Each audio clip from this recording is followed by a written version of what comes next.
Today's lesson is over solving polynomial inequalities. So here I have a polynomial and an inequality symbol. So we're going to go ahead and solve it. First, I need to put everything on one side. So I have 8x squared, move the 6x to this side, making it a minus 6x, and you still have the minus 5 greater than. Since we moved this over, there's nothing left over here, so that's just 0. Now I can factor this side. I need to think of two numbers that will multiply to 8 times -5, which is -40, and add to -6. Those two numbers are -10 and 4, because multiplying them will give you -40, and adding them will give you -6. So I have 8x squared, the minus 5 will stay the same. However, this middle term will be broken into -10x plus 4x. These two together give you -6x. We're going to split it down the middle and do the greatest common factor. So these can both be divided by a 2x. So 2x is on the outside, and if you simplify, you're left with 4x minus 5. Because 10 divided by 2, you get 5. These two can just be divided by a 1. So you're left with 4x minus 5. Whatever matches is one of your factors, and what is on the outside is your other factor. So these are your factors, and it needs to be greater than 0. So I can solve each factor for the 0, for the x-intercept. So this factor will give me x is equal to -1/2, and this factor will give me x is equal to 5/4. So if you were to graph this, -1/2 is right here, and 4/5, I'll put it over here. And this is a quadratic, so it's going to look like this. Those are my x-intercepts. Okay, and I want the part that is greater than 0. So let me highlight the part of my polynomial that is greater than 0. This side is greater than 0, and this side is above 0. So the domain where it's bigger than 0 is -infinity to -1/2. And from 4/2 to infinity. This is the part of the graph that is greater than 0. The original problem says this polynomial greater than 0. So the x values that will make this polynomial greater than 0 are from here to here and here to here. So that's my interval. Let's solve another polynomial inequality. So here, we're going to factor again. I'm going to move these two terms to this side so that it is in standard form. When you move this over, it'll be a -4x, and the plus 12 does not change. So split it down the middle. These two can be divided by an x squared. So x squared is on the outside, and you're left with x minus 3. This side can both be divided by a -4, so -4 is on the outside, and you're left with x minus 3. Whatever matches, that is one of your factors, and what is on the outside is your other factor. Now, do not stop here. This is a difference of squares. Difference of squares. So this can be factored as x plus 2 times x minus 2. And this will stay the same. Now that I have my 3 factors, because it's a cubic, so you'll have 3 factors, you're going to get 3 zeros. This first factor will give you -2. This factor will give you a +2, and this factor will give you a +3. So I'm going to go ahead and graph that. -2 is right here, +2 is here, and +3 is here. Now, these each have a multiplicity of 1, so I'm going to go through each of those points. And a cubic graph looks like this. So you're going to start down here and go through all of your x-intercepts. So that is what this polynomial looks like. And the question is asking, where is this polynomial less than or equal to 0? Well, this part of the graph is less than or equal to 0, and this part of the graph is less than or equal to 0. So the interval is negative infinity to this x-intercept, which is negative 2. And it says less than or equal to 0, so you can equal that x-intercept. And it's also less than or equal to 0 between here and here, between 2 and 3. And I have brackets on those because you can equal 0. It's less than or equal to 0. So this domain represents all of the x values where this polynomial is less than or equal to 0. Let's try another polynomial inequality. So to simplify this, I'm going to multiply everything by 4. So if you distribute this, you'll have 4x cubed over 4. This will become 8x squared, and this one will become plus 20x. And those 4's cancel. So you're left with x cubed is greater than 8x squared plus 20x. Okay, now let's factor it. We need to bring everything to one side. So if you move this over, it'll be a minus x squared. Move this over, a minus 20x is greater than 0. Now notice every single term has an x. So I can pull out an x. This will be an x squared, a minus 8x, and a minus 20. If you distribute it back, you'll get x cubed, minus 8x squared, minus 20x, okay? So we're not changing anything. We're just changing what it looks like, but not changing the value. Now we can factor right here. I need two numbers that can multiply to negative 20 and add to negative 8. That'll be negative 10 times 2. Negative 10 times 2 is negative 20, and if you add them, you get negative 8. So these are your factors. X times x minus 10 times x plus 2 needs to be greater than 0. These are your factors. If you set each of them equal to 0 and solve, this one will give you x equals 0. This one will give you a positive 10, and this one will give you a negative 2. So let's graph it over here.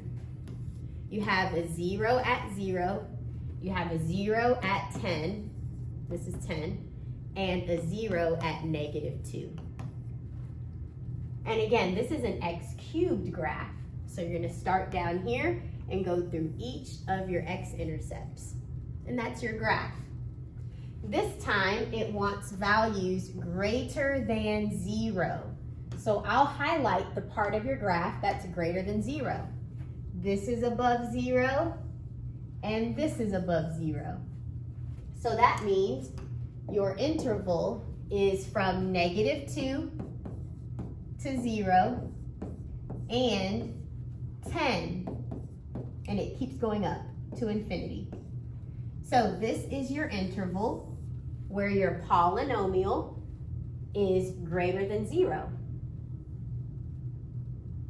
And we have parentheses on these because it says greater than 0, not greater than or equal to. So that is how you solve polynomial inequalities. Let's move on to rational inequalities. Rationals are big fractions where you have a polynomial in the numerator and a polynomial in the denominator. So whenever you're solving rational inequalities, first you need to make sure to factor. So the numerator can't be factored. It's already as simple as it can get. But the denominator, that can be written as x plus 8 times x minus 7. Because 8 times negative 7 will give you negative 56. And if you add them, you'll get 1. Okay? So these are your factors. Now, you need to find your critical values. Your critical values are your x-intercepts and your vertical asymptotes. This is what you need to find. To find your x-intercepts, you equal the numerator to 0. So equal the numerator to 0, and that's what you get. So this is your x-intercept. To find your vertical asymptotes, you set the denominator equal to 0. So if you do x plus 8 equals 0, you'll get x is negative 8.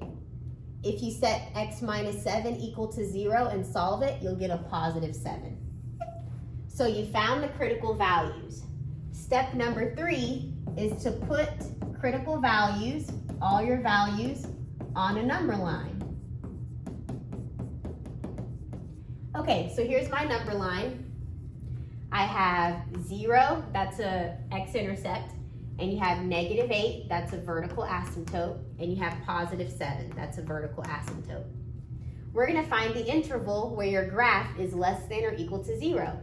So what section is your graph less than or equal to 0? So I'm just gonna test this number right here. I'm gonna test a number that's less than negative 8. A number that's less than negative 8 is negative 10. So let's plug in a negative 10.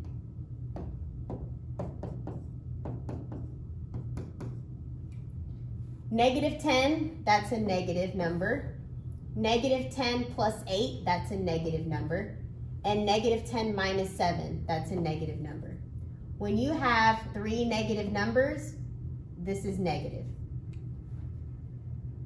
When you have an odd number of negative numbers, it's going to be negative.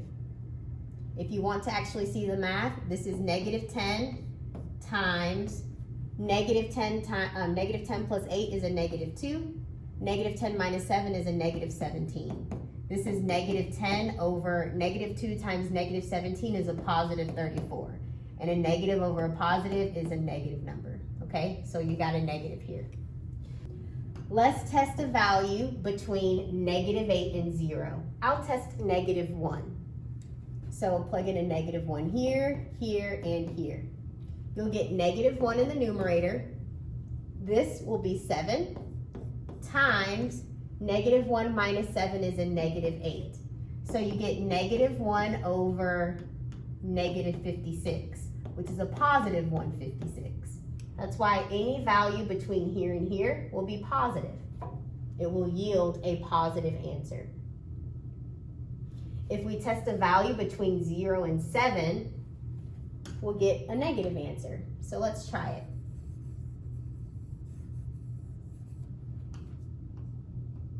So any value between 0 and 7, I pick 5. So I'll have 5 over 5 plus 8 is 13, and 5 minus 7 is a negative 2. So you get 5 over 13 times negative 2 is negative 26. This is going to be a negative answer. 5 divided by a negative 26 will give you a negative answer. That's why this section is negative. So the original problem asks us, where is this rational less than or equal to 0? Well, the parts that are less than or equal to 0 is this interval and this interval. So that means my answer will be negative infinity to negative 8. And negative 8 is a vertical asymptote. You cannot equal vertical asymptotes. That's why I will have a parenthesis here. And 0, you can equal 0 because it has an equal to sign. But at 7, you cannot equal it because that's a vertical asymptote. So this is your answer. This is the interval where your rational function is less than or equal to 0. And we figured out where it's less than or equal to 0 by plugging in numbers in each section, okay? Let me show you what this graph looks like. I typed in the equation here. This is the graph. Right here, it is below 0. And this is your vertical asymptote. So we said negative infinity to negative 8, I believe is what we said. And then again, this is your x-intercept. And from here to here, your graph is below 0. And this is your vertical asymptote right here at 7. So we said 0 to 7, and that's an asymptote, so we said a parenthesis. So looking at your graph, this part is below 0, and this part is below the 0. And that's why we have our interval. That is where your graph is less than 0, less than or equal to 0. So first step is you need to factor. So this denominator, it is a difference of squares. If you square root this side, you'll get x squared. Square root this side, you'll get a 5. So this can be rewritten as x cubed over x squared plus 5 and an x squared minus 5 is less than or equal to 0. Now, to find your x-intercepts, you must set the numerator equal to 0 and then you solve. So x cubed equals 0. To solve this, the only number that will solve this is 0. That's the only number that works.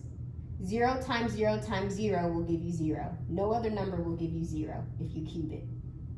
So you have an x-intercept at 0. To find vertical asymptotes, you have to set the denominator equal to 0. So set this denominator equal to 0 and set this denominator equal to 0. And then we solve. So first, I'm going to subtract 5 from both sides. I'm left with x squared equals a negative 5. Then I'm going to square root both sides. So I get x is equal to plus or minus the square root of 5. And whenever you have a negative on the inside, you get an imaginary number. So this is imaginary. When I graph it, this will not appear, okay? So you can actually ignore that. Let's solve for the other vertical asymptote. You're gonna add 5 to both sides. You get x squared equals 5. Now we're going to square root both sides. You're left with x equals plus or minus the square root of 5. And if you want to know the exact value of that, the square root of 5 is about 2.23, roughly. Okay, so let's graph it. You have an x-intercept at 0. You have, this is imaginary, so we can just ignore that. Your vertical asymptotes are at positive 2.23 and negative 2.23. So the square root of 5 is over here, negative square root of 5 is over here. So let's test values to see where is your graph less than or equal to 0. Okay, so let's test a number over here. A number that's less than negative square root of 5 is negative 10. So I'll plug in negative 10s. Negative 10 times negative 10 times negative 10 is negative 1,000. Negative 10 squared is 100, plus 5 is 105. Negative 10 squared is 100. 100 minus 5 is 95. Okay, I can't do this in my head, but I have a negative number over a positive times a positive is positive. So a negative over a positive will be negative. So that means this is a negative. Any number that you test over here will give you a negative answer. Next, I'm going to test a number between negative square root of 5 and 0. So a number between negative square root of 5 and 0 is negative 1. So let's test that. Negative 1 times negative 1 times negative 1 is negative 1. Negative 1 squared is a positive 1, plus 5 is 6. Times negative 1 squared is 1.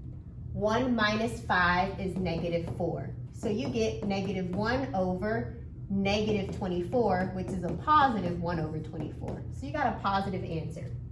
And you guys can keep this going. Next, you can test 1. That's a number between 0 and square root of 5. So if you were to test a 1, let's see what you would get. 1 cubed is 1. 1 squared is 1, plus 5 is 6. And then 1 squared is 1, minus 5 is negative 4. So you get 1 over negative 24. So you got a negative answer. That's why we have a negative here. Okay, so I'm going to end it there. Let's go ahead and answer the question. Where is the rational less than or equal to 0? These are the ones that are less than or equal to 0. And remember, this is a vertical asymptote and this one's a vertical asymptote. So you have to have parentheses for vertical asymptotes. You cannot equal a vertical asymptote. So your interval is this one, negative infinity to this negative square root of 5 with a parenthesis. And a bracket on 0, because we have an equal sign, to this vertical asymptote, which has a parenthesis because you can't equal a vertical asymptote. So this is your interval. And I can show you what this graph looks like. So I have it graphed right here. This is your equation. This is the graph. And this is what your graph looks like. I have a vertical asymptote right here at negative square root of 5. And your vertical asymptote right here at square root of 5. And then here's your x-intercept at 0. So notice your graph right here is below 0. So that interval is negative infinity to the negative square root of 5 with the parenthesis because you cannot equal an asymptote. Notice right here, you're less than or equal to 0. That interval is from 0 to your asymptote. And then this part's above 0. Remember, we just wanted the part that was less than or equal to 0. So that's these two sections. For this one, to find your x-intercepts, you set the numerator equal to 0, and then you solve. So square root both sides, you'll get x is equal to 0. To find the vertical asymptote, you set the denominator equal to 0, you'll get x is equal to negative 6. So if we do our number line, here is 0 and negative 6. So let's test a number that's less than negative 6, such as a negative 10. So if I plug in a negative 10 here and here, negative 10 squared will be positive. And then negative 10 plus 6 is negative. So a positive over a negative is negative. Now let's test a number between negative 6 and 0, such as a negative 5. Negative 5 squared is positive. Negative 5 plus 6 will be positive. So this is positive. Next, I'm going to do a number bigger than 0, such as 1. So let's see what happens if I plug in a 1. 1 squared will be positive, and 1 plus 6 is positive. So a positive over a positive is still positive. Notice, like the previous examples, this one did not alternate. So you have to be careful with that. Make sure you test every interval and don't assume that it's going to be negative, positive, negative, or positive, negative, positive. So the part that is greater than or equal to 0 is this part. So that's negative 6, and remember this is a vertical asymptote, so you cannot equal an asymptote. So that will be negative 6 with a parenthesis to infinity. This is your interval. And I can show you what that looks like. So this is what the graph looks like. You have a vertical asymptote right here at x equals negative 6. So this is the part that's positive. From negative 6, the asymptote, to infinity. So that is your interval. Okay, for our next problem, to find the x-intercept, you set the numerator equal to 0, you'll get x is equal to 3. For a vertical asymptote, you set the denominator equal to 0, you'll get x is equal to negative 7. So if I do my number line, negative 7 is here and positive 3 is here. This one is your vertical asymptote. So let's test a number that's less than negative 7, such as a negative 10. So if I plug in a negative 10 here and here, I'll get negative 13 over negative 3. Negative over a negative is a positive. Let's test a number between 7 and 3, such as 0. If I plug in a 0 here and here, I'll get a negative over a positive, so that will be negative. Then we'll test a number bigger than 3, such as 4. So if I plug in a 4 here and here, you'll get a positive over a positive, so you'll get a positive. So the part of your rational function that is greater than 0 is this interval and this interval. So that's negative infinity to negative 7, and this interval here, which is 3 to infinity. So here is the function, x minus 3 divided by x plus 7. And this is what it looks like. Your asymptote, we said, was at x equals negative 7. And we wanted to know the part that was above 0. So it looks like this part is above 0. And we said that was negative infinity to negative 7. And here is your x-intercept right here at 3. It looks like past 3, it's above 0. So that was your interval. All right, I think that was enough examples. I hope that helps.